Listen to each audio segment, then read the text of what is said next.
Clerk Harmon. I'm for the defendant, Mr. Herman, H-E-R-M-A-N. I am the court.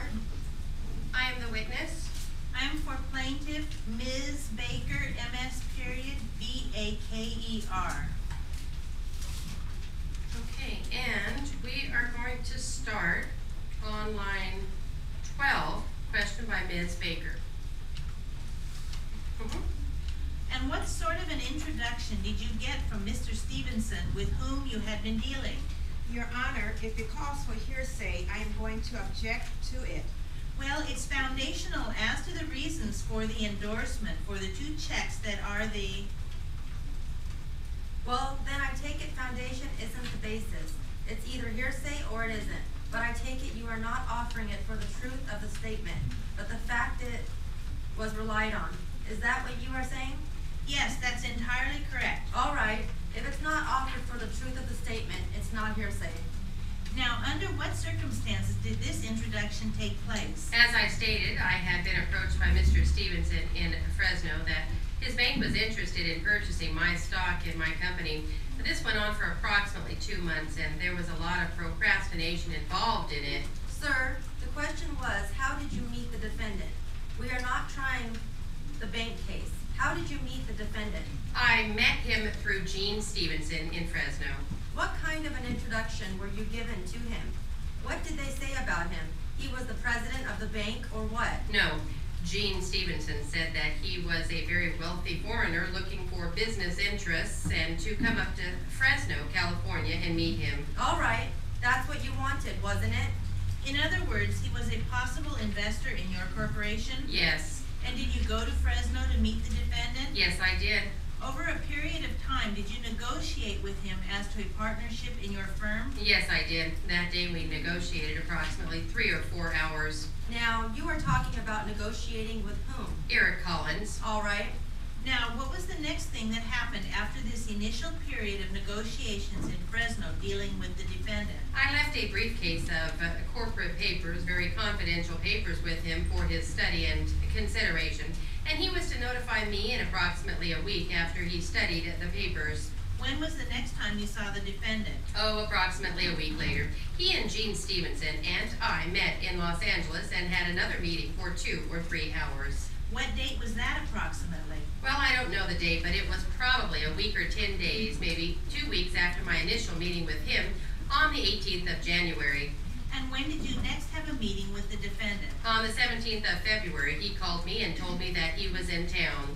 Now, were you with him during most of the day of the 17th of February, 1978? I was with him all day and all evening. Now, at about 9 p.m. on that evening, were you with the defendant at the Casa de Loma Cafe? Yes, I was. Is that located in the city and county of Los Angeles? Yes. Did the defendant make some statements to you in reference to needing some money? Yes, he did. Do you recall what those statements were? Yes, I do. He had forgotten his credit cards and he needed cash, and of course, he just had a checkbook and he didn't know anyone. Did you offer to endorse a check for him? Yes, I only had a few dollars in my pocket myself, but I took him to the Casa de Loma. A friend of mine owns it, and arranged for him to cash a $200 check. All right, I have what is marked for the record a check on the Security Pacific National Bank, Fresno Center office in the amount of $200 payable to cash and apparently signed by Eric Collins. That's check number 108. I show you this check and ask you if you recognize it. Yes. How do you recognize it? Well, I recognize my signature on the back. As the first endorser on the check? Yes. And after you endorsed this, was the check cashed there at the restaurant? Yes, it was. Now later on that evening, approximately 11 o'clock, were you at another restaurant or bar, Lenny's, at 1101 Scott Street in the city and county of Los Angeles? Yes, it's a cocktail lounge. Now did the defendant then make some statements about needing some more money? Yes, he didn't feel that 200 would be enough. So what happened after that? Well, the owner of both the 1101 Club and the Casa de Loma happened to come in, and I called him over to the table and asked him if he would cash another check. What is that person's name? Leonard Silva. And what happened then? Leonard Silva said, "How much do you want?" Your Honor, I am going to object to this as being hearsay. It's not offered for the truth of the matter. If it's not offered for the truth, I don't understand its relevancy. Well, to show what transpired, I take it. I will overrule the objection. I'm sorry, what was the question again? The answer was already in. I have marked for identification as Peoples 2 another check drawn on the same Security National Bank. It's check number 109 dated February 17, 1978 in the amount of $300 apparently signed by Eric Collins. I show you this Peoples 2 for identification and ask you if you recognize that check. Yes. How do you recognize it? My signature is on the back. Now, after this check was written and you endorsed it, what was the next thing that happened? Leonard Silva gave me the $300 and I gave it to Eric, had it in his pocket. Now, at any time, did the defendant indicate to you that he did not at that time have sufficient funds to cover these two checks? No, Did he give you any reason to think that at all? none. Did he give you any reason to think, to the contrary, that he did have sufficient funds to cover a couple of checks of this size? Most definitely. What kind of information? Well, he was instantly qualified by the representative in Fresno. In fact, the man in Fresno stated that this man had $6 or $7 million. Your Honor, I really have to object. If you want to have that answer stricken as non-responsive, why, that's a good objection. Fine, Your Honor. All right, the answer will be stricken.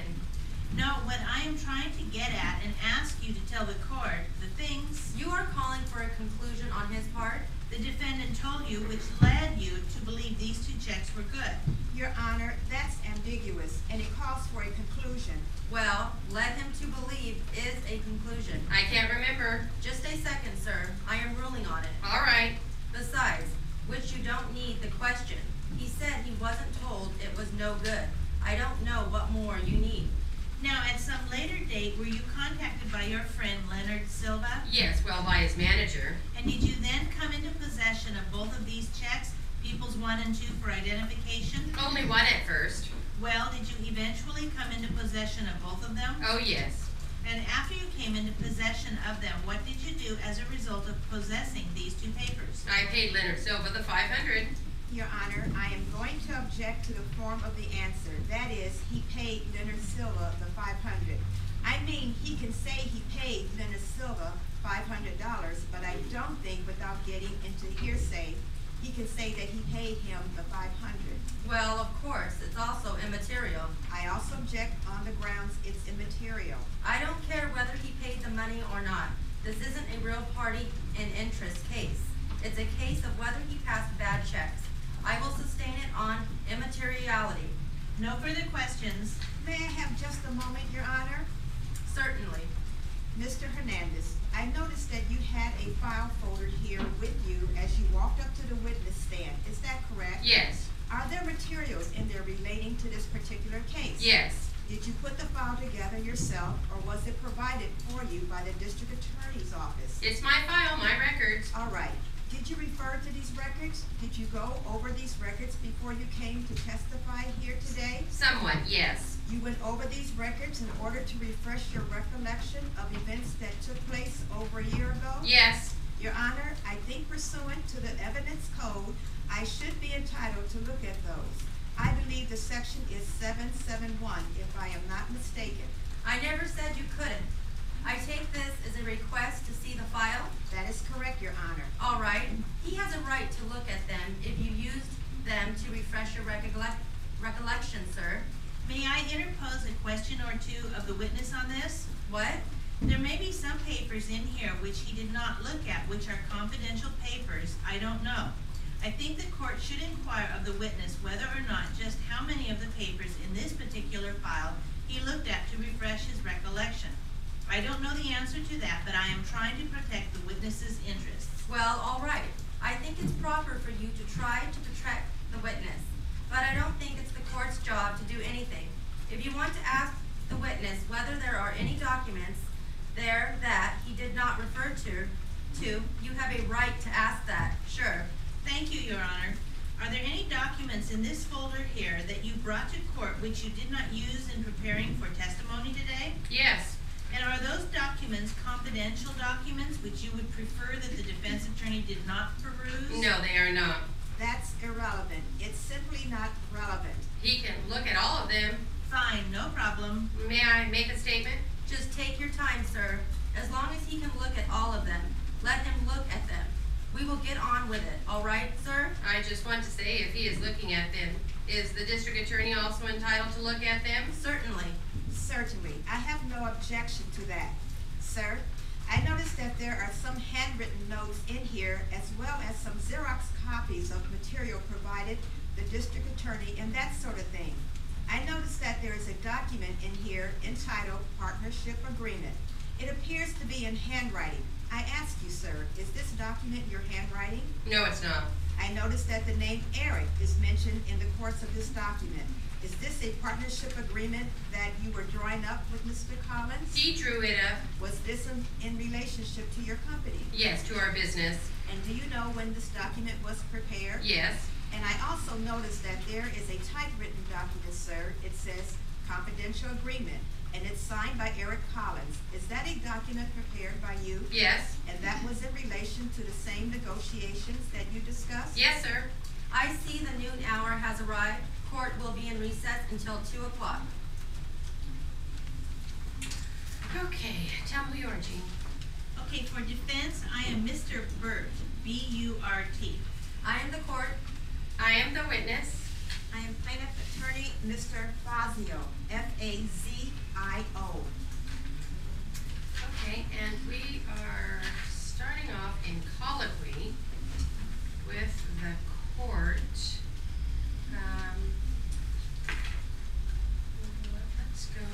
Let's go to page 5507.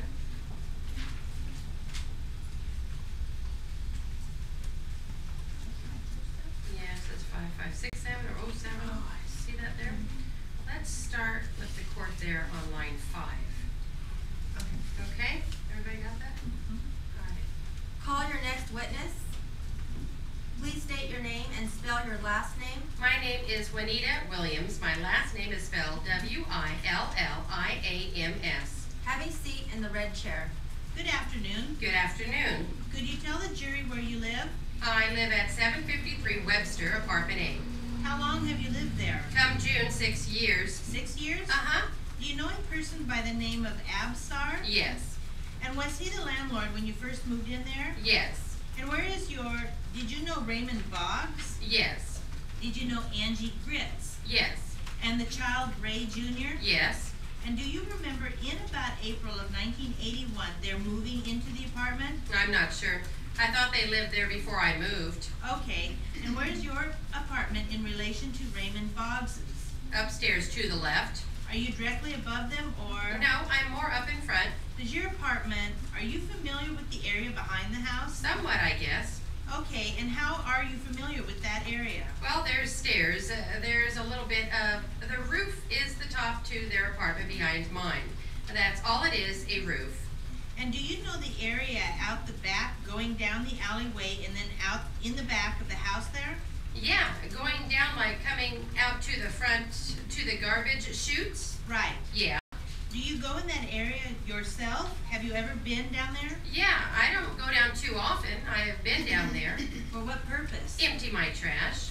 Are the trash cans kept inside the alleyway door, the lower door? Yes, they are. And then you go through, May I ask counsel not to lead his witness? Please don't lead, counsel. okay. Could you tell us where in the alleyway they are kept? They are not really kept in the alleyway. There is a little door right downstairs, and they are just kept right in the doorway next to the meters. You don't have to go through the alley to get to the trash cans. Where do the doors lead, the little door you referred to? To the trash area where the PG and E meters are.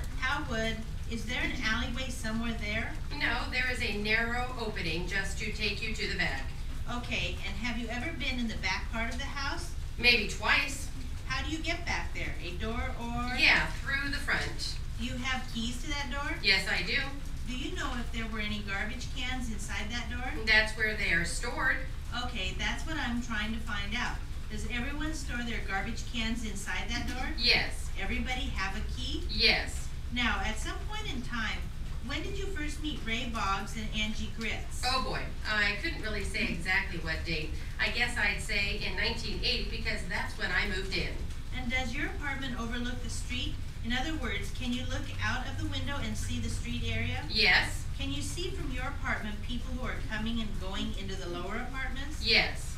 And did you at some point in time begin to notice people coming and going into the Boggs' apartment? Occasionally. What kind of people would you see coming and going? People.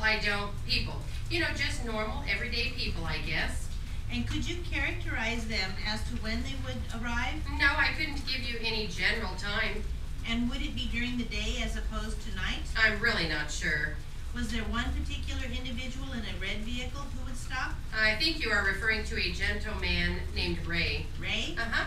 That's what I knew him as, was Ray. You are talking about a black gentleman? Tell me who Ray is first. He was a friend of theirs. I guess he came by and he visited more frequently in the daytime, morning. When would he come in relation to the day? Would it be early morning? It would be kind of, yeah. Were you familiar when Raymond Boggs would go to work? No, I couldn't really say exactly what time he would, but I know it was in the AM. And would this man Ray come before, after, or around the time that he went to work? He came sometimes during the time he was home and sometimes when he wasn't home. And when he came during the day, about what time would he come? Are you referring to AM or PM? Yes, a.m. AM, I'd say about 11:30. How often would you see him coming to the house? Maybe twice a week, or 3 times. He was a pretty frequent visitor. And what kind of vehicle did he drive? I think he had a red Mustang, I'm not sure. You said his name was Ray. Do you know what his last name is? No, I don't know what his last name is. He was introduced to me as Ray. Who introduced you? Angie. Could you describe under what circumstances you met him? They were outside playing, and she said this is her friend Ray. Okay, and do you know a person by the name of Greg Walker? No. All right, describe what Ray looked like or looks like. He's about 5'7", 5'6", black male, and he's kind of bald in the back. Balding in the back? Yeah, I guess the front too. Looked like he was kind of bald to me, just had hair on the side. And I think he had little facial burns, and that's about the best description I can give you. Facial burns? You mean scars? Yeah, I think he had a scar on the side of his face. And you said 2 or 3 times a week you would see him come into the residence? Uh-huh. How long would he stay? I really don't know. What other people did you see coming and going at the apartment?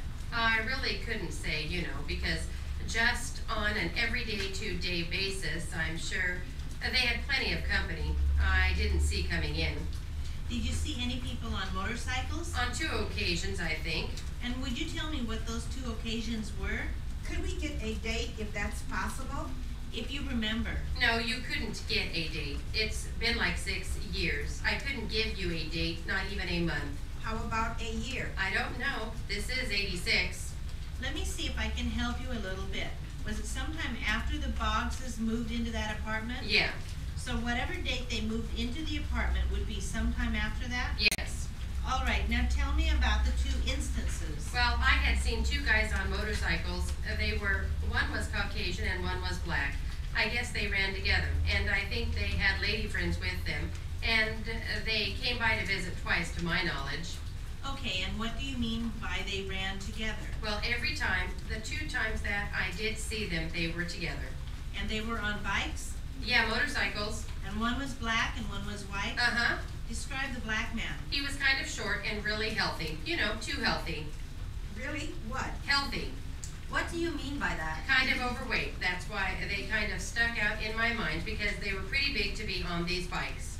What would you say, estimate your weight? What do you talk about when you talk about big? What's big to you? Looked like he was maybe 200 pounds, maybe. How about the other gentleman? About the same. He was also big? Yeah, they were both short and big. Did you notice anything distinctive about what they were carrying, either one of them? No, I didn't notice them carrying anything. Did they have any distinctive clothing on that you were familiar with? I think they had Hell's Angels jackets on. And did they have any other distinctive clothing that you were aware of? No, I think their attire was leather. Leather? Yeah. And you said you saw these people coming over on 2 occasions, right? Yes. Although you can't pinpoint the dates, can you tell me the 2 occasions? Were they right close together, or were they far apart from each other? They were kind of close together. Okay, and was that a daytime visit or nighttime visit? The first one let's talk about. The first one was in the daytime, and the second one was, I guess, about evening. Evening? Yeah. Did you see them go into the Boggs' apartment? No, they stayed outside. Did you see them talking to anyone? Angie came out and they talked on the stairs. Okay, and did they talk, where do you mean by the stairs? The stairs are right in front of the apartment building. Showing you Exhibit 2, do you recognize that photograph? Yes, I do. Okay, and why don't you tell us what that is? That's the front of the apartment building which I live in. Now, you see in this photograph, there appears to be someone with a red top on standing in front of... The door there. 753 B and C. Do you see that? Yes. Where in relation to that man did you see these two gentlemen on the motorcycle speaking to Angie Gritz? Further down behind the inspectors, more like on the ground level. Okay, you see the inspectors in the photograph too? Yes, I do. They are talking to the guy in the red shirt? Yes. Do you recognize who that is in the red shirt? Yes, I do. Who is that? Well, I know him as Gene. Who? Gene. Gene? Yeah. Who is Gene? Now that's what he is to me. Do you know his last name? No, I don't know his last name. So the guys on the bike and Angie Gritz would have been behind the inspectors? And how were you able to see this? Where were you at the time? Well, my window is right up. You can't see my window from here, but my window is above this one. You are indicating above the window? Above the bottom window. Point again so we know. Above these windows right here. You are pointing to a window in front of which is a for sale sign, Yes. right? Uh-huh. So your window is above that window with a for sale sign in it. Yes. You were in your front window and saw these people? Yes. What were they doing? Now, they were just all, I guess they were visiting. It was kind of a nice day, and I guess they didn't want to take their visit inside, so they stayed outside. How long were they out there? Give or take an hour or so. Could you hear anything that was being said? No. When did the man on the motorcycle leave? I'd say within an hour or two. Okay, and where did Angie Gritz go? She went back in the house. Now, you said there was a second time when you saw these same two men come to the Boggs' apartment. Uh-huh. When was the second time in relation to the first? Say maybe about 3 or 4 days later, because they were kind of close together. And it was later in the evening. Okay, and what did you see them this time? I just seen them approach on the motorcycles. Did they talk to someone at the front door again as they had before, or do something else? I'm not sure. I couldn't say if they were or not, How did you notice them? because I heard the motorcycles. All right, and do you know if they went inside the apartment at this point? No, I'm not sure at all. Was this before Christmas of '81 that this second visit occurred? I really couldn't say if it was or wasn't. At some point in time, well, strike that. Did you see these same men come by again a third time? No, I couldn't say I did. Did you see other people with Hell's Angels jackets coming into and going out? No. All right, were there other people who would visit besides the person Ray and the people of the Hell's Angels? Your Honor, excuse me. I am going to object on grounds of relevancy.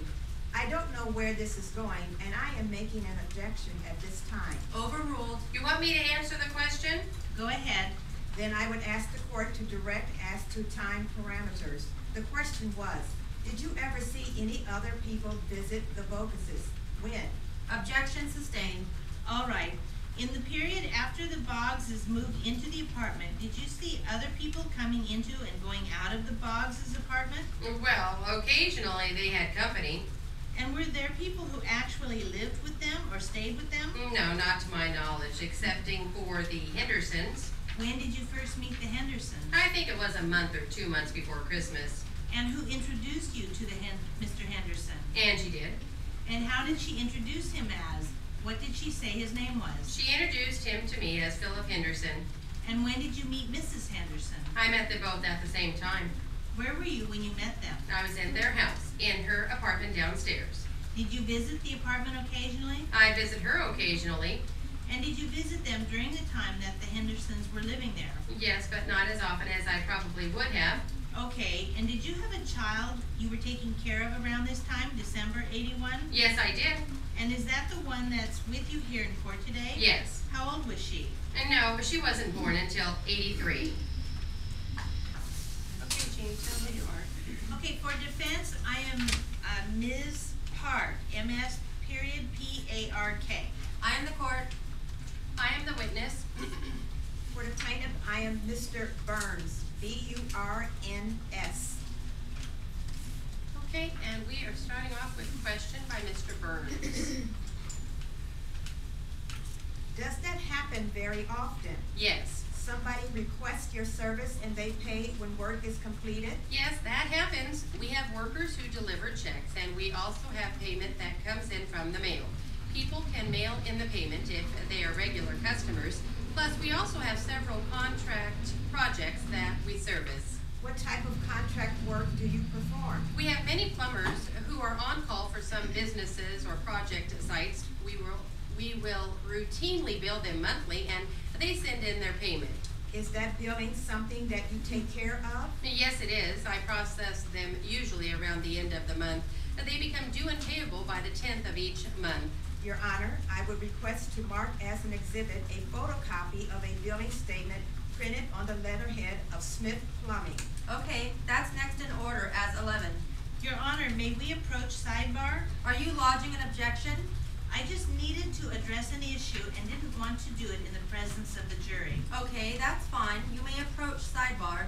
Your Honor, I don't want to delay the proceedings, but I just wanted to clear up something before we get too far into these exhibits. What's the problem? Are you planning on calling Bob Smith as a witness? Because I believe he is the individual who should be laying the foundation for these exhibits and not June. Counsel, if you have an objection, you need to state it for the record, so I can rule on it. I don't really have an objection. I just believe that there is a better witness to lay the foundation for these exhibits. Counsel, since you don't have an objection, there is no necessity to be sidebar. Let's just proceed with the witness. I am sorry, Your Honor. I just wanted to inquire about the offer of proof that was given previously. I represented to her that I would be calling Bob in June, and I don't think I should be limited in the manner I present my evidence. Okay, I understand. Let's just proceed with the witness at this time. Thank you, Your Honor. All right, thank you. Next question, please. Ma'am, let me ask you about this exhibit that we just marked. Do you recognize that document? Yes, I do. Did you prepare that statement? Yes, that's correct. My initials are at the very bottom here. Can you explain to us why this particular statement would be prepared? Okay, it's the monthly billing statement for the period of June 1998. It reflects the service calls that were made that month and the amounts due. Now, once you receive the payment for a billing statement and you have reported it as paid, you prepare it for deposit, and what is the next step? I deliver them to the bank and deposit them. How often do you do the banking? Obviously, there is really no set schedule. It is not like I go weekly or anything like that. I only go when I have a deposit to make. Are there ever certain situations where you are holding checks, waiting to receive more money prior to traveling to the bank? I suppose you could say that. When the statements go out and the payments are made, we will receive the majority of them the first week of the month. I may wait until the end of that week to deposit them. I'm not going every single day. When a plumber goes out on a call to a residence and they return back with a payment for services performed, what happens to that paperwork? The plumber has already completed a work order, and they simply attach the payment to our copy of the work order. I then handle it from there. What duties do you perform in handling it? I basically record the payment, and I file the office copy of the work order in our files. Excuse me, if you could pull the microphone a little closer to you. Your voice trails off sometimes, and we all need to be able to hear your testimony. I'm sorry, is that better? That's perfect. Just try to keep your voice up and speak clearly into the microphone so all the jurors can hear you. Okay, absolutely. Ma'am, when the monthly invoices are received for your business, like the electric bill, telephone bill, and items like that, are you responsible for paying those invoices? I prepare them for payment. When I open the mail, I separate out the bills and I set them aside for Bob to review later. He will return them back to me and tell me that they are okay for payment. I will then process the checks for immediate payment. Do you actually fill out the checks and mail them yourself? Correct. I write out the checks. Thereafter, I give them back to Bob for signature, and I eventually mail them, although sometimes if he is out of town or not around, I will simply initial them and mail them if he has authorized that they are okay for payment. Are there any other occasions wherein you process checks for the business, or I should say, where you sign checks for business operations? Not that I can think of. Sometimes if a driver purchases something that they need reimbursement for, then I will issue payment to them for that. That's really about it, though. What would be an example of that? Objection, irrelevant. Overruled. You can answer the question. Sometimes a driver will have to fill up up the truck with gasoline or maybe have to purchase a part, and I will just pay them back for that. Is that something that happens regularly? Not really. And most of the drivers have credit cards for that, but sometimes they will forget them at home or something, and they have to pay. Bob then will want them to get their money repaid.